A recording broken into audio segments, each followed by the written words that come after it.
حکمران تھے تو تمہارے اس وقت دور میں بھی تو کچھ لوگ اغوا ہوئے تھے، پہلے ان کی بات کرو.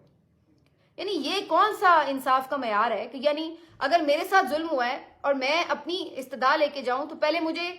وہ تمام لوگوں کی بات کرنی پڑے گی کہ جن کے ساتھ ظلم ہوا ہے. عجیب بات ہے یہ. پھر اس کے بعد آپ دیکھیے فرما کیا رہے ہیں، مطلب جتنی دیر وہ سماعت چلتی رہی اور ماشاءاللہ لائیو دکھائی تو اس میں اور مطلب آپ حیران پہ حیران ہر دفعہ پہلے سے زیادہ ہوتے چلے جاتے ہیں کہ ایسا بھی ہو سکتا. جب ان سے کہا گیا کہ جناب یہ لوگ مسنگ پرسن ہوتے ہیں اور آ کر پھر واپس آتے ہیں تو بیچارے کچھ بیان دیتے ہیں مجبوری میں، پارٹی چھوڑ کے چلے جاتے ہیں، تو کہتے ہیں ہم کیا کریں، ہم کیا انہیں کہیں کہ جی پارٹی میں واپس آ جائیں. مسئلہ پارٹی چھوڑ کے جانا یا پارٹی میں واپس آنے کا تو نہیں ہے. مسئلہ یہ کہ اس ملک میں کوئی قانون اور انصاف ہے یا نہیں ہے. آپ یہ تو بلا کے پوچھ سکتے ہیں کہ بھائی کس نے آپ کے ساتھ ظلم کیا ہے، بھائی کیوں کوئی کسی کو ایسے اٹھا لے. اس کے اوپر ان کا سوال ملاحظہ فرمائیے. سوال یہ ہے کہ جناب کیا اعتزاز احسن نے دیکھا ہے کسی کو اغوا کرتے ہوئے جو وہ پٹیشنر بن کے آ گئے؟ یعنی اگر کسی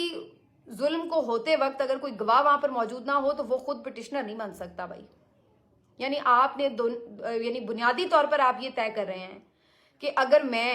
کوئی پٹیشنر بنتی ہوں، کوئی ملک سماج میں کوئی معاشرے میں گناہ ہوتا دیکھتی ہوں، کوئی ظلم ہوتا دیکھتی ہوں تو میں پٹیشنر نہیں بن سکتی، کیونکہ اگر وہ میرے سامنے ایگزیکٹلی وقوع نہیں ہوا تو میں پٹیشنر نہیں بن سکتی. تو پھر آپ یہ تمام جو انسانی حقوق کی تنظیمیں ہیں یہ بند کر دیں، یہ این جی اوز بند کر دیں، یہ پھر مت آواز اٹھایا کریں، کیونکہ ہر وقت ہر ظلم کے وقت وہ لوگ موجود تو نہیں ہوتے یا ان کے نمائندے کہیں ہر وقت موجود تو نہیں ہوتے. لیکن اس کا مطلب یہ تو نہیں ہوتا کہ ظلم ہی نہیں ہو رہا. اور جب انہوں نے اس کا ذکر کیا کہ جی یہ کہتے یہ تو آپ اپنے پی ٹی آئی کے لوگوں کی بات کر رہے ہیں، تو اگر ان کے ساتھ ایسا ہوا تو بھائی وہ کیا کہتے ہیں کہ if you cannot bear the heat of the kitchen then you should not be in the kitchen. یعنی اگر میں اس کو عام زبان میں اب آپ کے لیے ترجمہ کر دوں کہ بھائی اگر آپ یہ سب برداشت نہیں کر سکتے تو پھر آپ پالیٹکس سے چھوڑ دیں، کیونکہ ہمارے اور ساتھ میں انہوں نے یہ بولا کہ یہ تو پھر ہمارے ملک میں بہت کچھ ہوتا رہا ہے ہمیشہ 75 سالوں میں.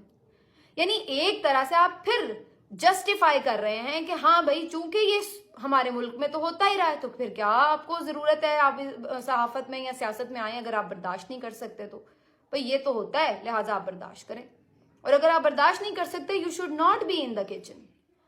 تو پھر آپ یہاں پر جج کی کرسی میں کیا لینے بیٹھے ہیں؟ اگر آپ انصاف نہیں دے سکتے تو پھر آپ کیا کرنے بیٹھے ہیں یہاں پر؟ پھر انہوں نے جب عمران ریاض کا ذکر کیا کہ بات صرف ہمارے پولیٹیکل ممبرز کی نہیں ہے، عمران ریاض ہیں وہ بھی لاپتہ ہوئے، تو وہ آگے سے پوچھ رہے ہیں کون عمران ریاض، اور پھر ساتھ میں کہہ رہے ہیں کہ جی مطیع اللہ جان بھی تو لاپتہ ہوئے تھے، اسطور کو بھی تو مارا گیا تھا، آپ نے ان کا نام نہیں لیا، اور ساتھ میں فیصلہ بھی سنا دیا کہ میں تو ان کو ان بائسڈ صحافی سمجھتا ہوں. یعنی میں اس کا مطلب کیا لیا جائے کہ عمران ریاض کو آپ انجسٹ صحافی وہ ان بائسڈ صحافی نہیں سمجھتے؟ اور اگر بالفرض آپ نہیں بھی سمجھتے تو آپ کے پاس کیا اتھارٹی ہے یہ طے کرنے کی کہ کون ان بائسڈ ہے اور کون نہیں ہے؟ اور اگر مان بھی لیں ہم for the sake of argument کہ اگر کوئی بائسڈ بھی ہے تو کیا اس کے ساتھ ظلم کرنے کے لیے لائسنس مل جاتا ہے؟ کیا اس کو لاپتہ کرنا جائز ہو جاتا ہے؟ تو یہ کون سا معیار ہے کہ آپ یہ بات کر رہے ہیں کہ جی عمران ریاض کے ساتھ ظلم ہوا تو مطیع اللہ کے ساتھ بھی تو ہوا، تو اسطور کے ساتھ بھی ہوا، تو پھر قاضی صاحب آپ کی بھی اطلاع کے لیے عرض ہے کہ پھر ظلم تو ارشد شریف کے ساتھ بھی ہوا، پھر آپ نے اس کا نام کیوں نہ لیا؟ آپ کو بھی پھر وہ صحافی صرف نظر آئیں گے جو اس وقت آپ کے ساتھ کھڑے تھے جب آپ کے خلاف ریفرنس فائل ہوا تھا، اور باقی پاکستان میں جتنے صحافی ہیں جو آپ کے ساتھ ریفرنس کے اوپر اس وقت نہیں کھڑے ہوئے تھے یا ان کے خیال سے آپ کو دفاع نہیں ان کا کرنا چاہیے تھا انہیں آپ کا، اور آپ کو جواب دینا چاہیے تھا، تو اگر وہ صحافی کسی بھی ظلم کا شکار ہوتے ہیں تو یعنی وہ آپ کی عدالت میں نہ آئیں. آپ کیا یہ کہنا